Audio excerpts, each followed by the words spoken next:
तो पर्दे पे जो आईपीएस रहते हैं, जो सिंघम कहे जाते हैं, वो पूरा लुक, पूरा काम करने का तरीका आपके अंदर रहता है ऐसा? कोई सिंगम विंगम नहीं होता है। पिक्चरें अलग होती हैं, रील और रियल लाइफ में आपका अंतर होता है। फिर उसके बाद चूँकि वर्दी की तमन्ना थी कि ये इमरजेंसी सर्विस है। एक दशकों के बाद देखा है कि मनु महाराज को लोग आइडल मानते थे, इंस्पायर होते थे। मनु महाराज से भी की तरह ही आप काम कर रहे हैं और पूरी तरह से फिट रहते हैं आप। फिटनेस का राज क्या है और आखिर कम समय में बुलंदियों तक पहुंचना, लोगों की पसंद बन जाना, ये बहुत बड़ी बात है। तो यही है कि जो हमारे सीनियर्स हैं ना, वो हमारे लिए मोटिवेट होते हैं। वर्दी है, वर्दी का जो भी है कि आप उसमें फिट रहिए, मौका आपको देती है वर्दी बहुत सारा। और बिना जोखिम के जीवन में आप कुछ कर भी नहीं सकते। कम समय में अपराधियों में खौफ है आप? अगर खौफ है तो वो सही है। आज आपको एक ऐसे शख्सियत से मिलाने जा रहे हैं जो किसी परिचय का मोहताज नहीं। भले ही ये साधारण दिखते हों, लेकिन इनकी सोच साधारण नहीं है। कुछ कर गुजरने की तमन्ना थी, तब आज इस मुकाम पे है। हमारे साथ बात करने के लिए एएसपी भानु प्रताप जी हैं, 2021 के बैच के आईपीएस हैं और इनके संघर्ष से लेके सफलता तक की कहानी आपको बताएंगे। सर, पहले तो हमारे कार्यक्रम खाकी के इंसान में आपका स्वागत है। Thank you very much. Sir, अगर एक कहीं ना कहीं आप एक गांव से फिर यहाँ तक के सफलता को हासिल करने का काम किया, क्योंकि लोग अगर कुछ चाहते हैं तब मुकाम हासिल कर पाते हैं। आखिर आप कहाँ के रहने वाले हैं? लोग आपको जानना पसंद करते हैं, आपके कामों को लाइक करते हैं, आपको अपना इंस्पायर मानते हैं। और जो छात्र यूपीएससी की तैयारी करते हैं, उनसे भी हमारी बात हुई थी। उनका कहना था कि हम भानु प्रताप सर की तरह बनना चाहते हैं, देश के लिए, राज्य के लिए और कहीं ना कहीं अपने वतन के लिए कुछ करना चाहते हैं। कहाँ के आप मूल निवासी हैं सर, और यहाँ से संघर्ष से सफलता तक की कहानी क्या है? देखिए, एक तो ये कि बिल्कुल सामान्य इंसान हूँ मैं, जैसे कोई भी अन्य सामान्य पुरुष होता है, और ऐसा नहीं है। उसमें रही उसकी बात यूपीएससी की जर्नी की, तो वो एक होता है उस दौरान जब हम लोग तैयारी करते थे, तो वो एक स्ट्रगल होता है उसमें। आप मिडिल क्लास फैमिली से आते हो, सपने आपके ऊंचे होते हैं। तो बर्थ प्लेस तो हमारा आगरा उत्तर प्रदेश का है, बट फैमिली अभी भरतपुर राजस्थान में सेटल है, वहाँ रहती है। तो रही उनके लिए, जो बच्चे यूपीएससी की तैयारी करना चाहते हैं, तो कोई भी कर सकता है यूपीएससी की तैयारी, कोई भी कर सकता है। और चाहे डॉक्टर है, चाहे इंजीनियर है, चाहे आप आर्ट्स से हो, चाहे आप साइंस से हो। हम लोग भी सरकारी स्कूल में पढ़े 10th क्लास तक, उसके बाद फिर आगे अपना हायर एजुकेशन भी ऐसे ही बहुत जो साधारण कॉलेज होते हैं और साधारण यूनिवर्सिटी होते हैं उनसे कर लिए। लेकिन जज्बा था, निकालना था एग्ज़ाम, तो हम लोग दिए एग्ज़ाम और उसको निकाला भी। और फिर उसके बाद चूँकि वर्दी की तमन्ना थी, वर्दी की इसलिए थी कि फिर उसका एक लंबा चौड़ा इतिहास है कि ज़्यादातर जो लोग हैं मेरे, जो फैमिली से आते हैं, वो लोग वर्दी वाले जॉब में ही रहे हैं। जैसे मेरे पिताजी उसमें आर्मी से रिटायर हैं, मेरे ब्रदर इन लॉ भी बीएसएफ में हैं, कार्यरत हैं। तो उनको आप जब देखते हो, जब आप बड़े होते हो पलते हुए, तो उनको देखते हो तो वो लगता है कि आप यूनिफॉर्म वाले जॉब में ही आपको जाना चाहिए। सर, लेकिन आपके कार्यकाल की बात कर ली जाए तो कार्यकाल आपका काफ़ी छोटा रहा है। मूल निवासी आप उत्तर प्रदेश के रहे हैं। बिहार और यूपी दोनों जो राज्य हैं, दोनों काफ़ी सटे हुए हैं। तो आपकी स्कूलिंग कहाँ से हुई, और जिस प्रकार से 2021 बैच के आप आईपीएस हैं, तो आखिर यहाँ तक पहुँचने में माता पिता का कितना योगदान रहा? जैसे मैंने बताया कि मेरा बर्थ प्लेस आगरा है, तो जो आरंभिक जो शिक्षा थी वो तो मेरा गवर्नमेंट गांव में जो स्कूल होता है, प्राथमिक विद्यालय, वहीं हुई गांव से ही। फिर उसके बाद हम लोग राजस्थान में जाते थे साइकिल चला के पढ़ने के लिए, तो 9th-10th फिर वहाँ से कर लिया। उसके बाद फिर 11th-12th भरतपुर राजस्थान से किया। उसके बाद फिर आगरा यूनिवर्सिटी से बीएससी कर लिया, फिर कोटा यूनिवर्सिटी से एमए किया। तो कुछ पार्ट उसका उत्तर प्रदेश में हुआ, आगरा डिस्ट्रिक्ट में, और ज़्यादातर पार्ट हुआ भरतपुर राजस्थान में। उसके बाद फिर यूपीएससी की जर्नी शुरू हो गई, तो गांव से रेखई की, फिर उसके बाद भरतपुर सेटल हो गए, तो वहाँ से फिर उसकी पढ़ाई की। जब आपने यूपीएससी निकाला होगा तो आपके माता पिता काफ़ी गौरवान्वित महसूस किए होंगे कि हाँ, अब हमारा बच्चा जो है वो देश की सेवा के लिए काम करेगा। और इस 2 से 3 साल के कार्यकाल में आपने जो मुकाम हासिल किया, आपने, आपके जो काम करने का तरीका है, लोग आपसे इंस्पायर होते हैं, आइडल मानते हैं। अमूमन देखा जाता है कि कई आईपीएस जो है काम तो करते हैं, लेकिन हर एक के काम करने का तरीका है। लोग अगर किसी समस्या में फंस जाते हैं तो लोग पुलिस के चक्कर काटने पे कहीं ना कहीं परेशान हो जाते हैं। लेकिन यहाँ पे जो भी लोग आए, जब से आप दानापुर आए, तो लोग ये उम्मीद बांध बैठते हैं कि अगर हम भानु प्रताप जी के पास जाएंगे, सर के पास जाएंगे, तो हर एक सॉल्यूशन जो है वो मिलेगा, न्याय मिलेगा। नहीं, सब लोग काम ही करते हैं, ऐसा कोई विशेष काम नहीं कर रहे हैं। सरकार हमें सैलरी देती है तो उसके लिए हम लोग बाउंड हैं काम करने के लिए। और टैक्स पेयर के पैसे से हम लोगों का घर चलता है, तो काम तो करना ही है और सब लोग करते हैं, ऐसा नहीं है। और करना चाहिए काम, तो सब लोग कर ही रहे हैं उसमें। ऐसा उसमें मुझे कुछ ऐसा नहीं लगता कि कोई विशेष बात है कि हम लोग उसमें कोई बहुत ज़्यादा मैं कर रहा हूँ उसमें। ये उम्मीद की जाती है कि आप हैं, जैसे हम अपने सीनियर से ही सीखे हैं इस चीज़ को कि व्यक्ति को ईमानदार क्यों रहना चाहिए। कोई एहसान नहीं कर रहा है, कोई व्यक्ति ईमानदार है या मेहनती है, तो ये उम्मीद की जाती है कि उससे वो ईमानदार हो, उसका virtue है, उसका गुण है, होना चाहिए उसको, हर इंसान को होना चाहिए। तो उसमें कोई नई बात नहीं है, वो मेहनती होना चाहिए, उसको बिल्कुल होना चाहिए। तो और कोई भी व्यक्ति अगर यूपीएससी जैसा एग्ज़ाम निकालता है तो स्वाभाविक है, तो मेहनती तो वो रहा है और उसको बस आगे तक अपने जीवन में आगे तक बढ़ाना है, उसको कैरी ऑन करते चलना है उसमें, उस मेहनत को। ये है। सर मुजफ्फरपुर में भी आप रहे हैं, दानापुर में रहे हैं। दानापुर में काफ़ी चुनौतियां रही, हालिया दिनों की जो घटनाएं हैं वो कहीं ना कहीं उसे समाप्त करना, सफलता हासिल करना ये बहुत बड़ा टफ था, क्योंकि ये जो क्षेत्र है काफ़ी तनावपूर्ण स्थिति हमेशा पैदा हो जाती है। अगर बात कर ली जाए दही गोप हत्या मामले में या पारस राय या कालिया गैंग, ये तमाम जो गैंग था उसका आपने कहीं ना कहीं सफाया रहा। कई अपराधी ऐसे रहे जो घटनाओं को देने के बाद, अंजाम देने के बाद फरार रहे, उसमें कहीं ना कहीं सफलता हासिल की। लोगों की उम्मीद और भरोसे के निगाह से आपकी ओर देखते हैं। हाँ, क्राइम देखिए, पुलिस को जो बनाई गई थी, पुलिस की जो संकल्पना सामने आई थी, वो यही सोच के आई थी कि अपराध की रोकथाम के लिए पुलिस है। दूसरा अनुसंधान और फिर विधि व्यवस्था और भी फिर बाकी की चीज़ें उसमें जुड़ती गई। पुलिस और जो अपराध है वो आपस में कनेक्टेड है। पुलिस है तो अपराध नहीं होना चाहिए, और अपराध की उपस्थिति अगर है कहीं ना कहीं तो उसमें यह है कि पुलिस का लचीलापन है या पुलिस की अनुपस्थिति है, तो एक दूसरे में आपस से जुड़े हुए हैं आपस में, और इसीलिए पुलिस बनाई गई थी। तो मेरा यही रहता है कि क्राइम के मामले में कि बेहतर है कि हो नहीं पहले, तो प्रिवेंटिव पुलिसिंग ज़्यादा बेहतर होती है। दूसरा उसमें कम्युनिटी वाला एंगल रहे, क्योंकि अगर जनता भी जुड़ेगी, लोग भी जुड़ेंगे, तो वो बेहतर तरीके से पुलिसिंग होती है। लेकिन अगर हो जाए क्राइम तो उसको ठीक से अटेंड किया जाए और उसका फिर उद्भेदन हो जाए, और जिस व्यक्ति ने उसको किया है, जिस अपराधी ने, तो वो जेल में जाए और फिर उसमें हमारा कन्विक्शन हो और वो अपना हमेशा के लिए परमानेंट वो जेल के पीछे रहे, जो माननीय न्यायालय द्वारा उसमें सजा दी जाती है। तो उसी कड़ी में हम लोग प्रयास करते हैं। तो उसमें हम लोगों ने यहाँ दानापुर में जब से आए तो उसमें कुछ कुछ एसएसपी सर के निर्देशन में हम लोगों ने छोटी छोटी टीमें बनाई हैं उसमें, जो रिजल्ट दे रही हैं। जैसे हमारी बेल आउट क्रिमिनल के लिए अलग एक टीम है। इसके अलावा थाना स्तर से जो अरेस्टिंग होती है डेली के लिए, हर थाने से हमारी उसमें एक टीम है। इसके अलावा कोर जो मुख्य बड़े जो हत्या हो रही है या कोई बड़ा लूट का केस है या कोई बड़ा डकैती का केस है, उसके लिए अनुमंडल की एक टीम है जो टेक्निकल या उसको डीआईयू टीम बोलते हैं। और इसके अलावा केसों के अनुसंधान के लिए हम लोगों ने हर आईओ को उसका लाइब्रेरी फिक्स की है, उसकी केसों के निष्पादन को उसकी छुट्टियों से जोड़ा है, मंथली टारगेट फिक्स किया है। तो इस तरह से एक कार्य प्रणाली बनाई है, तो उसके रिजल्ट बेहतर आए हैं उसमें। कितने भाई बहन हैं सर?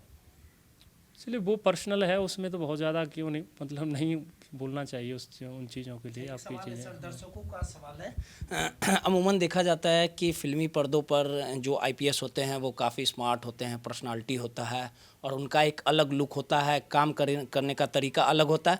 तो पर्दे पे जो आईपीएस रहते हैं, जो सिंघम कहे जाते हैं, वो पूरा लुक, पूरा काम करने का तरीका आपके अंदर रहता है, ऐसा लुक रहता है? नहीं, ऐसा नहीं है कुछ भी, और कोई सिंगम विंगम नहीं होता है।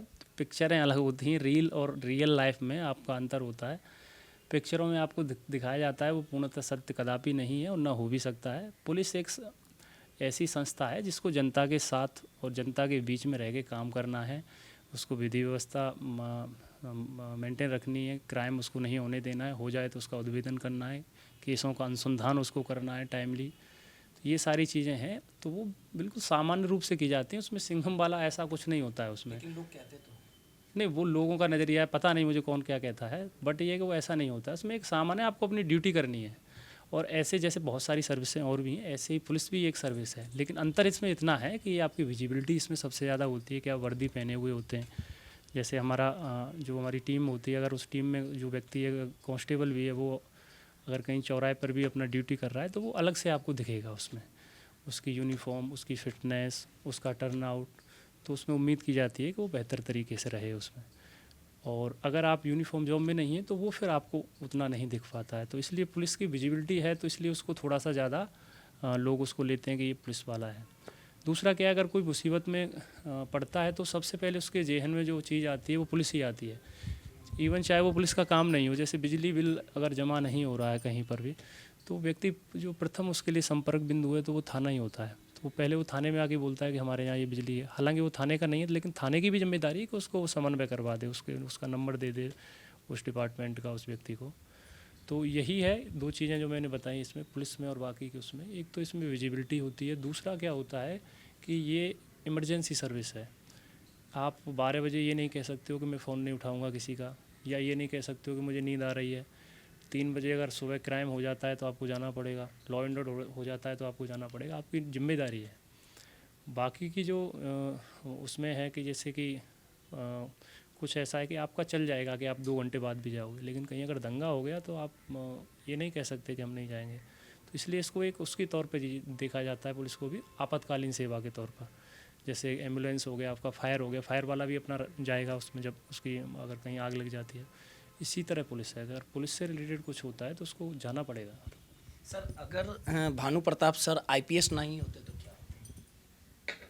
अब ये तो नहीं होते तो कहीं, हाँ कहीं और जॉब कर रहे होते या कुछ कर रहे होते लाइफ में, और मौका दिया ईश्वर ने भी, इसमें सफलता मिली। 3 बार यूपीएससी निकाले उसमें, और चूँकि वर्दी का शौक़ था तो इसमें आए।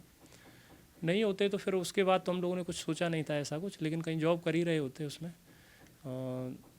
आई थिंक कहीं वैसे प्लान ये था कि हम एमफिल कैरी ऑन कर दिए थे उस टाइम पे लिटरेचर से, तो हो सकता है कहीं प्रोफेसर वगैरह, असिस्टेंट प्रोफेसर वगैरह होते। वो तो कयास हैं कहाँ होते, पर उसी टाइम वो सोचा जाता तब क्या होगा। लेकिन मुझे पत्रकारिता करते हुए कई साल हो चुके हैं सर, लेकिन मैंने देखा है, एक दशकों के बाद देखा है कि मनु महाराज को लोग आइडल मानते थे, इंस्पायर होते थे। मनु महाराज से भी की तरह ही आप काम कर रहे हैं और पूरी तरह से फिट रहते हैं आप। फिटनेस का राज क्या है, और आखिर कम समय में बुलंदियों तक पहुंचना, लोगों की पसंद बन जाना, ये बहुत बड़ी बात होती है। नहीं, ऐसा मुझे नहीं पता क्या पसंद है, वो आप लोग उसको जिस चश्मे से देखते हैं, लेकिन यही है कि जो हमारे सीनियर्स हैं ना, वो हमारे लिए मोटिवेट होते हैं और मोटिवेशन का काम करते हैं। हम लोग उनसे मार्गदर्शन भी लेते हैं, चाहे कुछ भी हो। जैसे सर का नाम बताया आपको, सर का हेल्थ का भी बड़ा रहता है, मतलब फिट रहते हैं। और कहीं से हमें सीखने को भी मिलता है, कागज़ों का भी, कि आप अनुसंधान की छोटी छोटी बारीकियाँ देखिए। तो साथ ही साथ पुलिस का जॉब है तो फिट तो आपको रहना ही है, तो एक मोटिवेशन आता है कि आप फिट हो, वर्दी पहन रहे हो। अगर आप फिट नहीं हो वर्दी में तो एक तो बहुत सारी चीज़ें होंगी, अच्छे भी नहीं लगोगे आप, स्मार्ट लुक भी नहीं लगता है आपका। वर्दी है, वर्दी का जॉब ही है कि आप उस फिट रहिए, मौका आपको देती है वर्दी। बहुत सारा भाग दौड़ का जॉब रहता है तो कुछ वैसे ही फिट रहता है आदमी। तो यही है इसमें, और तो क्या है। बॉडी आप शुरू से ही बना रहे हैं? ऐसा कुछ नहीं है सर, बॉडी वही है कि आपको 1 आध घंटा, आधा घंटा अपने शरीर के लिए देना चाहिए। अपना योगा करिए या रनिंग करिए, कुछ भी 30 मिनट 40 मिनट अपने शरीर के लिए दीजिए कम से कम। सर एक आखिरी सवाल है, जो बच्चे यूपीएससी की तैयारी कर रहे हैं, अगर वो सफलता हासिल नहीं कर रहे तो उनसे क्या कहना चाहिएगा कि घबराने की ज़रूरत नहीं है, आप फिर से मेहनत करिए, कहीं ना कहीं सफलता ज़रूर आपको मिलेगी। वैसे छात्रों को किस प्रकार से आप सलाह? देखिए, यूपीएससी भी एक जॉब है जैसे अन्य जॉब जो होते हैं उसमें, और लेकिन इसमें यह है कि आपको काम करने का एक बृहद स्तर पर मौका मिलता है और जनता से आप डायरेक्ट इसमें जुड़ पाते हो। पब्लिक डीलिंग आपकी अच्छी होती है और कुछ बेहतर उसमें आप दूसरे जॉब में रह के उसके बहुत देरी से करोगे या अप्रत्यक्ष रूप से लाभ पहुंचाओगे। जैसे अगर आप टीचर हो तो आप टीचर में राष्ट्र निर्माण का काम कर रहे हो, कि आप जिस बच्चे को पढ़ा रहे हो और वो बच्चा बड़ा हो के साइंटिस्ट बना या डॉक्टर बना या इंजीनियर बना, तब फिर वो नेशनल बिल्डिंग में योगदान देगा। 15-20 साल में वो आपकी जो आपने बीज बोया वो फल देने लगेगा। यहाँ ये है यूपीएससी में जो सिविल सर्वेंट्स हैं हम लोग, तो उसमें क्या है कि डायरेक्ट आप डे टू डे में चेंज देख सकते हो। अभी कोई व्यक्ति हमारे पास आता है, अगर उसको कोई समस्या है, उसकी एफआईआर नहीं हो रही है या उसको कोई डरा धमका रहा है, तो आप उसको तुरंत सॉल्व कर सकते हो। तो उसके परिणाम आपको शाम तक दिखने लग जाते हैं, 2 दिन में, 3 दिन में। तो ये एक इसमें अंतर है। तो जो लोग इसमें आना चाहते हैं, जो आपका प्रश्न था कि उनके लिए क्या कहना है, यही है कि आप इसको बहुत ज़्यादा वैसे भी नहीं लेना है कि भाई नहीं सिलेक्शन हुआ तो हम क्या करेंगे। कुछ टेंडेंसीज देखने को मिलती हैं कि डिप्रेशन में चले जाते हैं या कोई और जॉब नहीं करते हैं। इसमें हो जाए तो बेहतर है, और नहीं हो इसमें तो दूसरे जॉब भी बेहतर हैं, वहाँ भी आप ट्राई कर सकते हो। लेकिन प्रयास करिए, जो आप चाह रहे हैं वो करेंगे तो ज़्यादा बेहतर रहेगा। जैसे मैं अपने लिए बोलता हूँ कि मुझे जो चाहता था ईश्वर की कृपा से और मेहनत से वो हुआ, तो अच्छा लगता है। उसमें आप अच्छे से काम कर पाओगे लंबे टाइम तक। और जो जॉब आपको रुचियों के अनुकूल है, आपकी हैबिट्स के अनुकूल है, तो उसमें अगर आप काम करोगे तो उसमें अपना 100% उसमें आप दे पाओगे। तो यही है इसमें संक्षिप्त में कि आप प्रयास करिए, अगर आपको लगता है कि मैं यूपीएससी करके सिविल सर्वेंट बनना चाहिए तो यहाँ करिए, नहीं होता है तो दूसरे में भी आप ट्राई कर सकते हैं। सर एक छोटा सा और सवाल है, पुलिसिंग का जो जॉब है वो काफ़ी जान जोखिम में रहता है, कभी भी कुछ भी घटनाएं घट सकती है, कभी ऐसा लगा कि हाँ मतलब डर हो या ऐसा? नहीं, ऐसा नहीं है। देखो, जोखिम तो है जीवन का। आप यहाँ बैठे हुए हैं, छत गिर जाए, मर जाए, उसमें तो जोखिम तो सब जगह है। आप उसको किस तरह से लेते हो जोखिम को, और बिना जोखिम के जीवन में आप कुछ कर भी नहीं सकते हो। अब तो हम लोगों के पास इतना जोखिम नहीं है। जब तैयारी कर रहे थे तब तो बड़ा जोखिम था, मिडिल क्लास फैमिली थी, सिलेक्शन नहीं होता तो सोचा जा सकता है उसको कई तरह से कि अगर नहीं होता तो क्या करते आप, ओवर एज हो जाते आप, और कुछ भी हो सकता है। आप और रास्ते में चल रहे हो और रोड पर चल रहे हो, आप कोई बाइक आती है या कोई ट्रक वाला आता है, वो आपको मार के चला जाता है, जोखिम तो वहाँ भी है। तो जोखिम तो लाइफ में बने रहेंगे। रही जो पुलिस के वाले जोखिम के, तो ऐसा कोई जोखिम नहीं है उसमें। और पुलिस में अगर कोई इसको जोखिम लगता है तो ऐसे लोगों के लिए पुलिस में कोई जगह नहीं है।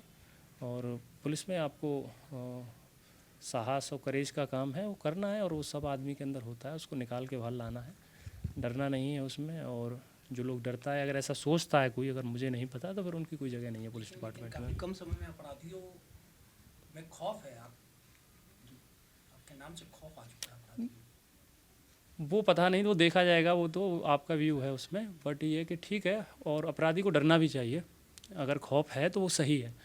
और हमारा यही है कि या तो अपराधी सरेंडर करें माननीय न्यायालय में या पुलिस के सामने, या फिर उनको पकड़ा जाएगा और पकड़ के जेल भेजा जाएगा, उनका कन्विक्शन कराया जाएगा। चलिए, सीधे तौर पे हमारे साथ चर्चित आईपीएस भानु प्रताप सर थे। इनके काम करने का तरीका अलग है, और जो भी पीड़ित या शिकायत लेके किसी तरह की समस्या को लेके आते हैं तो उन समस्याओं को कहीं ना कहीं दूर किया जाता है। सहयोगी अनिल पशुपति के साथ मैं रोहित, दर्श न्यूज़, पटना।